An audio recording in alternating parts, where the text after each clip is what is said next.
হরে কৃষ্ণ, রাধে রাধে। আমার প্রিয় পরিবার, সকলে কেমন আছেন? আজ বৃহস্পতিবার, সেই জন্য সকাল সকাল স্নান সেরে সিঁদুর আলতা পরে আমি একেবারে ঠাকুর ঘরে হাজির হয়ে যাব।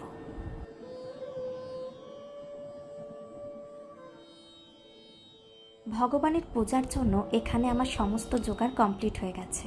মা লক্ষ্মীর ঘট পাতার জন্য একটি পাত্রে আমশোকা, দূর্বা, বেলপাতা, পান সাজিয়ে নিয়েছি।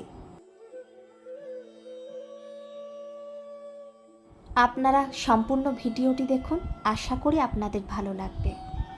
প্রতিদিন পূজার সময় আমি যেমন হনুমান চল্লিশা, আদ্যাস্তোত্রম পাঠ করে থাকি, বৃহস্পতিবার মা লক্ষ্মীর পাঁচালী পাঠের মাধ্যমে পুজোটি সম্পন্ন হয়।